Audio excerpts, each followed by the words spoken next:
Hello students, कैसे आप लोग। आज हम आपका क्लास 10 सोशल साइंस जो है सामाजिक विज्ञान, उसके अंतर्गत भूगोल लेके आए हैं। इससे पहले हम हिस्ट्री करा दिए हैं, फिर इंग्लिश चल रहा है, मैथ भी चल रहा है और साइंस तो बता ही रहे हैं। बाकी जो रहेगा वो जनवरी में करा दिया जाएगा, समझ गए। तो आज हम चैप्टर 1 भूगोल से शुरू कर रहे हैं, समझ गए। क्लास 10 सोशल साइंस भूगोल मतलब ज्योग्राफी का चैप्टर 1 एसएसटी, समझ गए। तो आप लोग ध्यान से इस वीडियो को देखिए और पूरा देखिए, क्योंकि एक वीडियो में पूरा एक चैप्टर कवर कराया जाएगा, समझ गए। तो सोचिए वीडियो कितना इंपॉर्टेंट है और ध्यान से आप लोग चैप्टर को समझने का प्रयास कीजिए। 2 बार 3 बार देखिए, पूरा वीडियो हो जाएगा। और कमेंट करके बताइए वीडियो कैसे बना है, समझ गए। और एक एक लाइक कीजिए, और वीडियो को आप लोग हाइप कर सकते हैं तो वो भी कर सकते हैं, समझ गए। चलिए अब शुरू करते हैं। चैप्टर का नाम है संसाधन एवं विकास। संसाधन होता क्या है? तो पृथ्वी में उपलब्ध जितना भी वस्तु है जिसका प्रयोग हम लोग अपनी आवश्यकताओं की पूर्ति के लिए करते हैं, सब संसाधन है। जैसे कलम है, टीवी है, फ्रिज है, मोबाइल है, सब संसाधन है, मार्कर है। तो अब चलिए हम क्वेश्चन आंसर शुरू करते हैं। ये बहुत ही अच्छा वीडियो है, इसमें सब्जेक्टिव ऑब्जेक्टिव दोनों एनसीईआरटी के साथ पूरा कवर कराया जाएगा, समझ गए। तो पहला क्वेश्चन है, उत्पत्ति के आधार पर संसाधन का प्रकार इनमें से कौन सा है? उत्पत्ति के आधार पर संसाधन दो प्रकार का होता है, जैव और अजैव। देखिए, उत्पत्ति मतलब होता है जन्म लेना। जन्म कैसे लेगा? या तो सजीव से या तो निर्जीव से। तो जैविक संसाधन क्या होते हैं? सारे सजीव, जैसे जीव जंतु, पेड़ पौधे, सूक्ष्म जीव। और अजैव संसाधन क्या होते हैं? सभी निर्जीव, जैसे हवा, पानी, मिट्टी, सूर्य का प्रकाश। तो उत्पत्ति के संसाधन, उत्पत्ति के आधार पर संसाधन कितने प्रकार के होते हैं? दो। क्या क्या? जैव और अजैव। देखिए दूसरा क्वेश्चन भी यही है। हमारे पर्यावरण में उपलब्ध प्रत्येक वस्तु जो हमारी आवश्यकताओं को पूरा करने में प्रयुक्त की जाती है और जिसको बनाने के लिए प्रौद्योगिकी उपलब्ध है, जो आर्थिक रूप से संभव और सांस्कृतिक रूप से मान्य हो, उसे क्या कहते हैं? संसाधन। देखिए ये वाला क्वेश्चन कितना मस्त है। आपको ये भी पूछ सकता है संसाधन से आप क्या समझते हैं, तो ये वाला परिभाषा आप लोग लिख सकते हैं, समझ गए। स्वामित्व के आधार पर संसाधन कितने प्रकार के होते हैं? 4। स्वामित्व मतलब होता है मालिक, अधिकार के आधार पर। जैसे एक होता है व्यक्तिगत, एक होता है सामुदायिक, एक होता है राष्ट्र, एक होता है अंतर्राष्ट्रीय, समझ गए। व्यक्तिगत मतलब जो आपका है अपना, घर में जो है अंदर, घर के अंदर अगर चापाकल है तो व्यक्तिगत है, घर के बाहर है सरकारी तो सार्वजनिक है। जैसे शमशान घाट, ये सब सार्वजनिक है, पार्क सार्वजनिक है, समझ गए आप लोग। लो अयस किस प्रकार का संसाधन है? ये है अनवीकरण योग्य, जो लिमिट मात्रा में उपलब्ध है, समझ गए, उसको बोलते हैं अनवीकरण संसाधन। नवीकरण योग्य संसाधन कौन नहीं है? तो कोयला नहीं है। देखिए जल, सौर ऊर्जा, पवन ऊर्जा, ये पृथ्वी में बहुत अधिक मात्रा में पाया जाता है, तो इसको बोलेंगे नवीकरण। और ये कोयला, पेट्रोलियम, प्राकृतिक गैस जो है ये लिमिट में है, तो इसको अनवीकरण या नवीकरण योग्य नहीं बोलेंगे। सौर ऊर्जा निम्न में से कौन सा संसाधन है? ये है नवीकरण, माने पुनः पूर्ति योग्य, मतलब ये कभी खत्म ना होगा, समझ गए। नवीकरण योग्य संसाधन क्या है?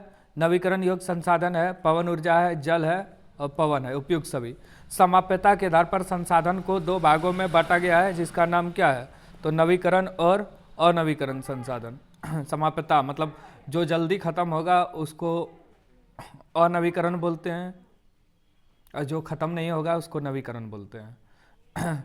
एग्जाम्पल भी आ सकता है नवीकरण का सौर ऊर्जा, पवन ऊर्जा, जल विद्युत। अनवीकरण का कोयला, पेट्रोलियम, प्राकृतिक गैस। समाप्यता के आधार पर संसाधन कितने प्रकार के होते हैं? 2, नवीकरण और अनवीकरण। इनमें से कौन सा प्राकृतिक संसाधन नहीं है? तो कौन नहीं है? भूमि, जल, भवन, खनिज। भवन, भूमि प्रकृति का है, जल प्रकृति है, खनिज प्रकृति है, भवन हम लोग बनाते हैं, तो ये मानव निर्मित है। जैव और अजैव संसाधन जो है ये उत्पत्ति के आधार पर होते हैं, समझ गए आप लोग। अगला क्वेश्चन देखिए आप लोग।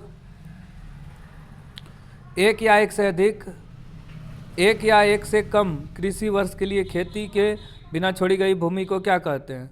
तो उसको क्या बोला जाता है? वर्तमान प्रतिभूमि। प्रति मना है जिस पे कुछ समय से खेती नहीं की गई है, जबकि बंजर होता है जिस पे खेती ही नहीं की गई है बहुत दिनों से। मिट्टी का निर्माण किस प्रक्रिया से होता है? अपक्षय, सी नंबर। वे संसाधन जो किसी क्षेत्र में पाए जाते हैं लेकिन उसका प्रयोग नहीं किया जाता है, उसको बोलते संभाव्य संसाधन, बाद में प्रयोग होगा। तट रेखा से कितनी दूरी का क्षेत्र सीमा अपवर्जित आर्थिक क्षेत्र कहलाता है? 200 मील। 1 मील में 1.8 किलोमीटर होता है, समुद्री मील है। उस तरह 1 मील में 1.6 किलोमीटर होता है। कितने किलोमीटर के बाद किसी देश का महासागरीय संसाधन पर अधिकार नहीं है? 200 किलोमीटर के बाद वो अंतर्राष्ट्रीय।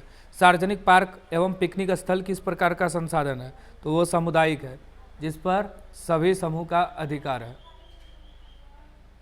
जून 1992 में प्रथम अंतर्राष्ट्रीय पृथ्वी सम्मेलन कहाँ पे हुआ था? रियो डी, ब्राजील का शहर रियो डी जेनेरो में प्रथम अंतर्राष्ट्रीय पृथ्वी सम्मेलन कब हुआ था? 1992। मोस्ट इंपॉर्टेंट क्वेश्चन, प्रथम पृथ्वी सम्मेलन का आयोजन 1992 में, ब्राजील का शहर रियो डी जेनेरो में। संसाधन के अंधाधुंध शोषण से किस प्रकार का वैश्विक परिस्थिति संकट पैदा हो गया है? तो भूमंडलीय ताप में वृद्धि, पर्यावरण प्रदूषण, ओजोन परत का अवक्षय। तो इनमें से सभी होगा। ऐसे आर्थिक विकास क्या कहलाते हैं जो पर्यावरण को बिना नुकसान पहुंचाए हो और वर्तमान विकास की प्रक्रिया भविष्य की पीढ़ियों को आवश्यकता की अवहेलना न करे? सतत पोषणीय विकास। ये भी बहुत इंपॉर्टेंट क्वेश्चन है। सतत पोषणीय विकास क्या है? विकास ऐसा करो कि वर्तमान पीढ़ी को लाभ हो, आने वाली पीढ़ी को भी लाभ हो और पर्यावरण भी प्रदूषित ना हो, इसे बोलते हैं सतत पोषणीय विकास। प्रथम पृथ्वी सम्मेलन किस देश में हुआ? अभी तुरंत बताया, 1992 में, ब्राजील का शहर रियो डी जेनेरो में। चलिए अब 24 नंबर, पूरा चैप्टर रिवीजन एनसीईआरटी के साथ, समझ गए? Previous year question model set के साथ। ये शब्द किसने कहे? हमारे पास हर व्यक्ति की आवश्यकता पूर्ति के लिए बहुत कुछ है, परंतु किसी के लालच की संतुष्टि के लिए ही नहीं। महात्मा गांधी। जैसे देखिए, अगर हम लोग आवश्यकता को पूरा करेंगे तो संसाधन भी हम लोग के लिए पर्याप्त है, लेकिन लालच के कारण कोई अगर उसका दोहन करता है तो वो जल्दी खत्म होगा। हमारा पेट भरने के लिए बहुत कुछ है, लेकिन पेट भरने के लिए नहीं।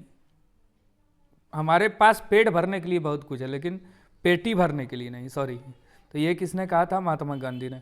भारत के 5% धनी लोग कितने प्रतिशत गरीब लोगों के बराबर संसाधन उपयोग करते हैं? 25%।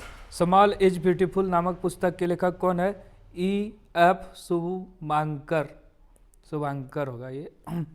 किस कमीशन से सतत पोषणीय विकास की अवहेलना प्रस्तुत की गई?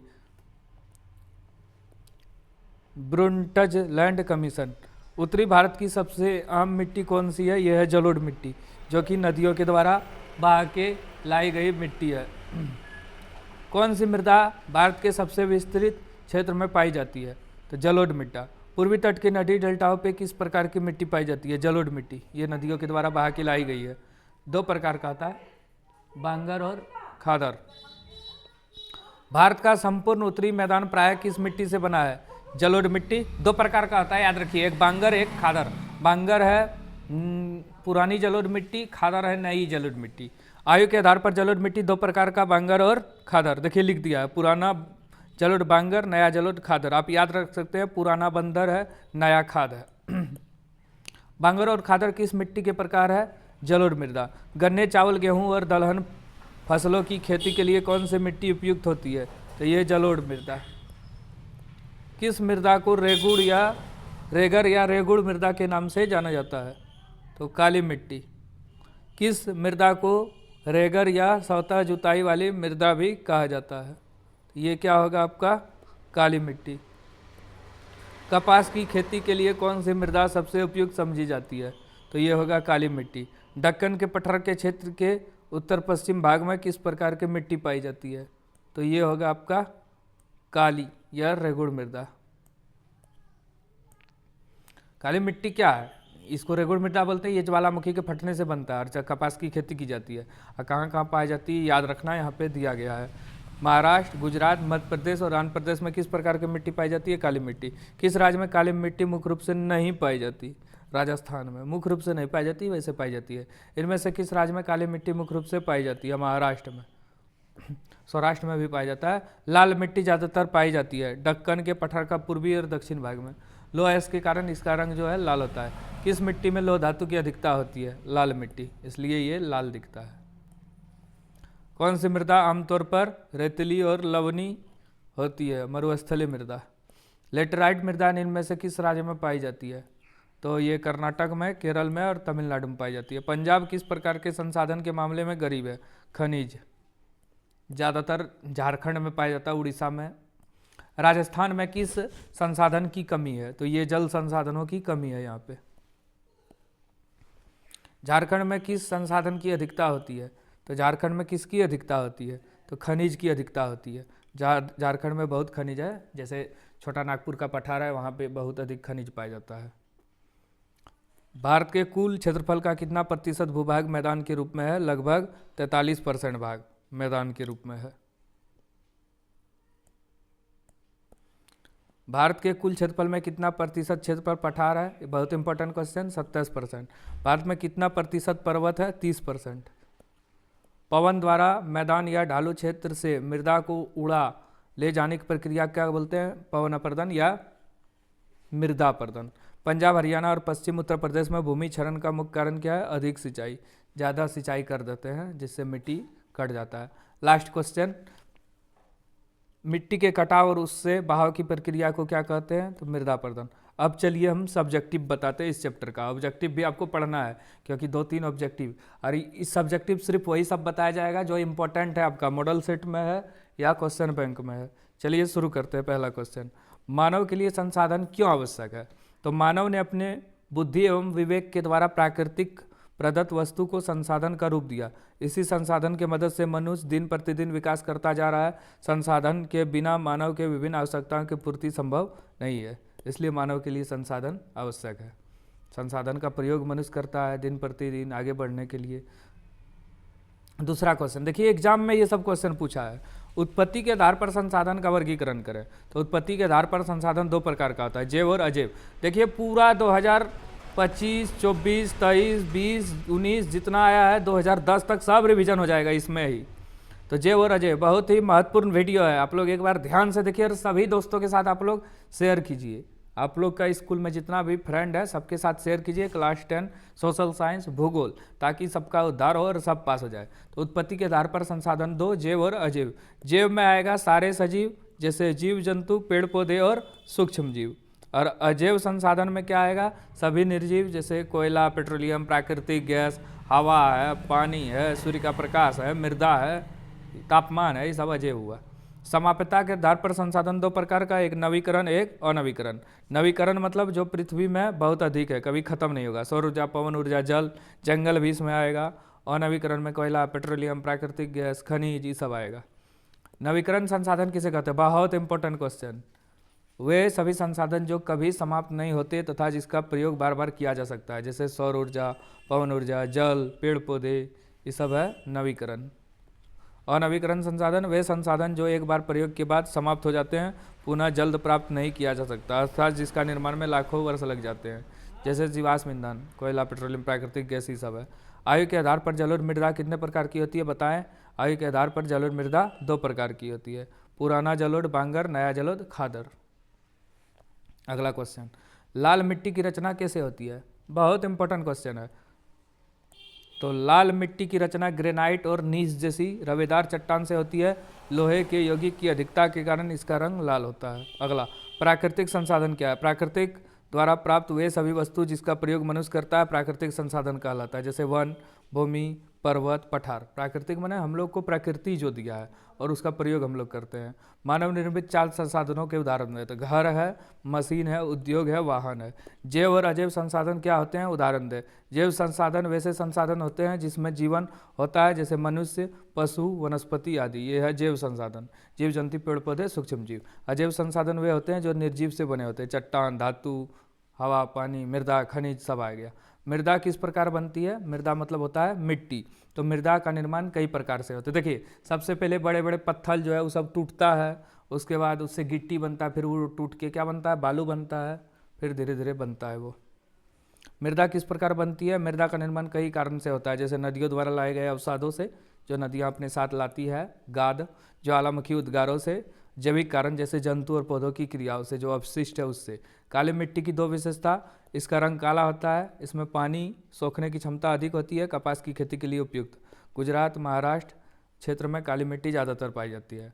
मृदा का अपरदन किस प्रकार होता है? जैसे देखिए अगर हम लोग पेड़ पौधे नहीं लगाएंगे तो वायु या जल के द्वारा मिट्टी का ऊपरी उपजाऊ परत कट जाएगा, उसी को बोलते हैं मृदा अपरदन। मृदा का ऊपरी उपजाऊ परत का कट जाना या प्रवाहित हो जाना मृदा अपरदन कहलाता है। यह मुख्यतः बहती हुई नदियों एवं पवनों द्वारा होता है। मृदा अपरदन का मुख्य कारण क्या है? तो ये है इसका जंगलों का कटना, अति पशुचारण, ये सब है इसका उपाय। प्रथम अंतर्राष्ट्रीय पृथ्वी सम्मेलन कब और कहाँ हुआ था? प्रथम अंतर्राष्ट्रीय पृथ्वी सम्मेलन जून 1992 में ब्राजील के शहर रियो डी जेनेरो में हुआ था। इसका उद्देश्य था पर्यावरण संरक्षण के साथ सामाजिक आर्थिक विकास करना।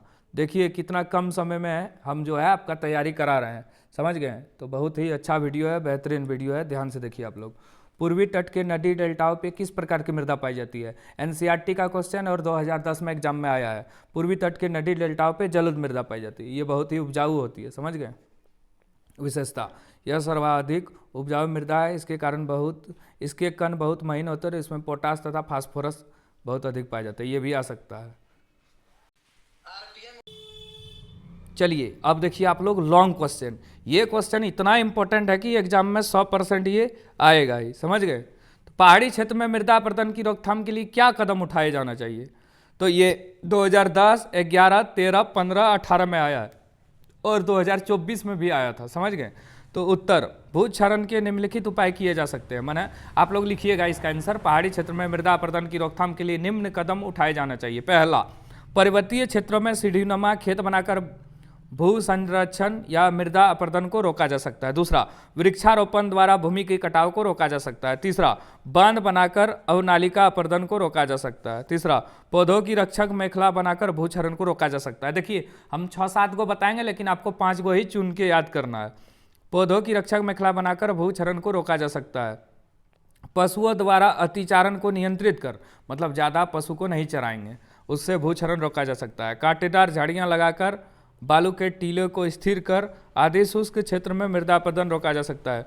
कृषि भूमि में नमी संरक्षण एवं खरपतवार नियंत्रण, पशु चराई को नियमित करके बंजर भूमियों को उचित प्रबंधन एवं खनन प्रक्रिया द्वारा नियंत्रित द्वारा भूक्षरण को रोका जा सकता है। औद्योगिक इकाई से कूड़ा कचरा का उपचार के बाद सही निष्कासन भूक्षरण को कम करता है। देखिए हम 6-7 को बताए, लेकिन आप 4 से 5 को याद कर सकते हैं, समझ गए?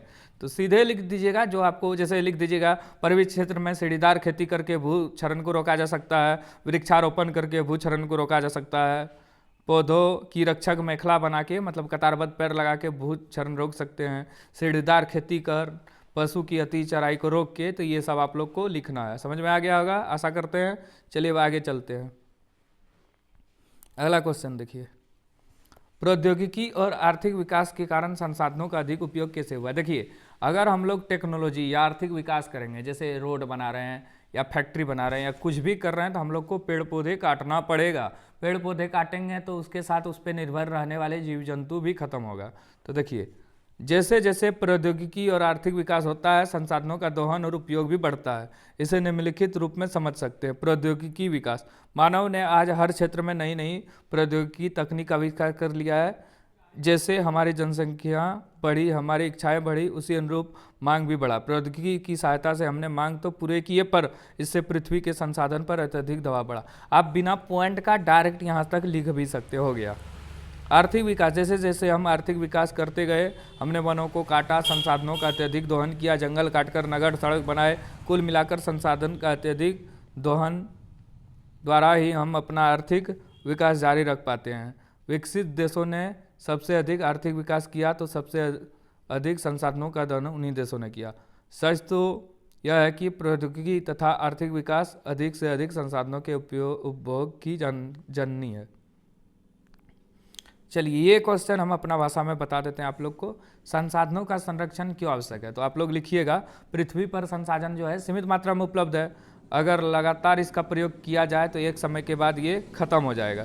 इसलिए हमें संसाधनों का संरक्षण करना आवश्यक है और नवीकरण संसाधन पर ज़्यादा ध्यान देना है। या फिर देखिए 2 क्वेश्चन है इसमें, संसाधनों का संरक्षण क्यों आवश्यक है अथवा संसाधनों के अंधाधुंध उपयोग से उत्पन्न समस्याओं का उल्लेख करें। उत्तर, पृथ्वी पर संसाधन सीमित मात्रा में उपलब्ध है, अतः इन्हें अगली पीढ़ी के लिए बचाए रखने के लिए उसका संरक्षण आवश्यक है। यदि संसाधनों का अंधाधुंध उपभोग होता रहा और यदि इन संसाधनों का संरक्षण नहीं किया गया, तो वर्तमान पीढ़ी के साथ साथ अगले पीढ़ी के समक्ष गंभीर संकट उत्पन्न हो जाएगा। संसाधनों के संरक्षण के लिए निम्नलिखित बातों को मतलब ध्यान में रखना चाहिए। पहला, यदि वनीय संसाधन का संरक्षण नहीं किया गया तो प्रदूषण इतना बढ़ जाएगा कि मानव का अस्तित्व ही खतरे में पड़ जाएगा। भूमिगत जल के निरंतर अत्यधिक उपयोग से भूमिगत जल स्तर तेजी से नीचे गिरते जा रहा है। लेकिन आप लोग यहीं तक लिखिएगा एग्जाम में, हम आगे बता रहे हैं। इससे हमें पीने के पानी एवं कृषि कार्य करने में भयंकर समस्या का सामना करना पड़ता है। अतः भूमिगत जल का संरक्षण एवं संभरण अति आवश्यक है। खनिज संसाधनों का भी हमें उपयोग बड़ी सूझबूझ से करना चाहिए। दिन प्रतिदिन भूमि प्रदूषण होते जा रहा है, अतः भूमि का उपयोग जनसंख्या बढ़ाने से काफ़ी बढ़ता है। अतः हमें उपलब्ध भूमि का योजनाबद्ध प्रयोग करना चाहिए। मृदा अपरदन एवं भूक्षरण से आप क्या समझते हैं? देखिए, मृदा अपरदन माने क्या हुआ? मिट्टी का ऊपरी उपजाऊ परत का हटना। देखिए लिखा है, मृदा के ऊपरी हिस्से का बह जाना मृदा अपरदन कहलाता है। मृदा अपरदन बहते हुए जल और पवन जैसी प्राकृतिक कारकों तथा पेड़ की कटाई एवं पशुओं की अतिचारण से होती है। भूक्षरण क्या है? भूक्षरण का अर्थ मिट्टी की उर्वरता में कमी होना। यह भूमि के किसी भाग पर एक ही तरह की फसल की खेती करने से हो जाता है। मृदा अपरदन के लिए उत्तरदायी कारकों को लिखें, अथवा मृदा का अपरदन किस प्रकार होता है। दोनों के आंसर एक ही है। मृदा अपरदन के लिए उत्तरदायी कारण क्या है? वही पशुचारण है। तो मृदा अपरदन का कारण पहले है मानवीय कारण, फिर प्राकृतिक कारण। तो वनों का उन्मूलन माने पेड़ पौधे काटना, अति पशुचारण पशुओं को अधिक चराना, निर्माण एवं खनन ये है मानवीय कारण। निर्माण माने जैसे सड़क बना रहे हैं, कुछ बना रहे हैं तो उससे पेड़ पौधे काट रहे हैं जिससे मृदा का क्षरण हो रहा है। खनन के कारण भी होता है, मृदा भुरभुरा होकर बह जाता है। फिर है प्राकृतिक कारण, बहते हुए जल बाढ़ से होता है, पवन द्वारा उड़ा के ले जाता है, हिमनद के द्वारा, मतलब जो हिमनद मतलब हुआ बर्फ वाला नदी। मानवीय कारण, वनों का उन्मूलन, अति पशुचारण, इसको पढ़ लीजिएगा, हम जो बताए वही लिखा गया है इसमें। भूक्षरण या भूमि निम्नीकरण किसे कहते हैं? भूमि क्षरण के कारणों की व्याख्या करें। तो प्राकृतिक एवं मानव निर्मित कारणों से मृदा की उर्वरा शक्ति में लगातार होने वाली कमी को भूक्षरण या भूमि निम्नीकरण कहते हैं। भूक्षरण के लिए निम्नलिखित कारण उत्तरदायी है। पहला है भूमि अपरदन। भूमि अपरदन भूक्षरण का सबसे प्रमुख कारण है। बहते हुए जल, पवन तथा हिमनद आदि भूमि की ऊपरी परत को नष्ट कर देता है, जिससे भूमि अपरदन के नाम से जाना जाता है। इससे भूमि के उपजाऊपन में कमी आती है। भूमि प्रदूषण, उद्योगों से निकलने वाले प्रदूषित जल तथा कूड़ा कचरे के कारण भूमि प्रदूषित हो जाती है और भूमि खेती लायक नहीं रहती। इसे भूमि प्रदूषण कहते हैं। दोषपूर्ण कृषि पद्धति, एक ही भूमि पर अनेक फसलों के उत्पादन से भी मृदा की उर्वरता शक्ति में कमजोर हो जाता है। इसलिए हम लोग को बोला जाता है कि अलग अलग फसल की खेती करो, बीच बीच में दलहन की खेती करो। उद्योग, धंधे, सीमेंट उद्योग के लिए चूना पत्थर की पिसाई, क्रेशर द्वारा चट्टानों की तुड़ाई तथा चीनी मिट्टी के बर्तन बनाने वाले उद्योगों से भारी मात्रा में धूल उड़कर खेतों में जमा हो जाते हैं, जिससे मृदा के उपजाऊपन में कमी आती है। चलिए और 2 क्वेश्चन है, बता देते हैं। पशुचारण तथा वनों की कटाई। पशुओं द्वारा अति चराई तथा वनों की अंधाधुंध कटाई के कारण भूमि का क्षरण होता है, अर्थात इसकी उपजाऊ शक्ति कम हो जाती है। मृदा अपरदन, अगला क्वेश्चन, मृदा अपरदन या भूक्षरण को रोकने के लिए 4 उपाय बताइए, अथवा हमारे देश के विभिन्न भागों में मृदा अपरदन भूक्षरण को नियंत्रित करने के लिए अपनाए गए उपायों का वर्णन करें। तो लास्ट क्वेश्चन है ये, 2 क्वेश्चन और है। चलिए, मृदा अपरदन या भूक्षरण को नियंत्रित करने के उपाय। जितना भी क्वेश्चन बता रहे हैं सब मोस्ट इंपॉर्टेंट है और आपका पूरा एनसीईआरटी भी कवर हो जाएगा और क्वेश्चन बैंक कुछ भी मतलब इस चैप्टर से पढ़ने की आपको ज़रूरत नहीं है अब। तो पर्वतीय क्षेत्र में सीढ़ीनुमा खेती द्वारा मृदा अपरदन की मात्रा को कम किया जा सकता है। अधिक वर्षा वाले क्षेत्र में छोटे छोटे पौधे तथा घास लगाकर मृदा अपरदन को कम किया जा सकता है। मरुस्थलीय भाग के चारों ओर वृक्ष लगाकर मृदा अपरदन को कम किया जा सकता है। एक ही भूमि पर बदल बदल कर विभिन्न फसलों की खेती से मृदा अपरदन या भूक्षरण को नियंत्रित किया जा सकता है। 4-5 तो आप लोग को लिखना है। उद्योगों द्वारा निकाले गए प्रदूषित जल को बाहर निकालने के लिए पृथककारी छन्ना का प्रयोग कर भूक्षरण को कम किया जा सकता है। मतलब उद्योग का जल जो है उसको बाहर निकालने से पहले फिल्टर किया जा सकता है। चलिए इस चैप्टर का लास्ट क्वेश्चन, आप लोग पूरा वीडियो कम से कम देखिए। फ्रांसीसियों ने मैकांग डेल्टा क्षेत्र में नहरें बनवाने और ज़मीन को सुखाना शुरू किया, क्यों? तो फ्रांसीसियों ने मैकांग डेल्टा में नहरें बनवाई और दलदली ज़मीनों को सुखाना शुरू किया। इसके पीछे उसका मुख्य उद्देश्य यह था कि नहरी पानी के इलाकों में चावल उगाया जा सकता है और उसे उसके बाज़ारों में बेचकर जल्दी से धनाढ़ बनाए जा सकते हैं, माने पैसा बनाए जा सकते हैं। वास्तव में फ्रांसीसी कंपनी एक व्यापारिक कंपनी थी, इसलिए उसका मुख्य उद्देश्य वियतनाम के साधनों का प्रयोग करे अपने आर्थिक संसाधनों का अधिक से अधिक विस्तार करना था। ठीक है, वीडियो कैसे बना आप लोग बताइए। धन्यवाद। पूरा एक बार में पूरा चैप्टर हम बता दिए, संसाधन और विकास, चैप्टर 1 भूगोल सोशल साइंस क्लास 10।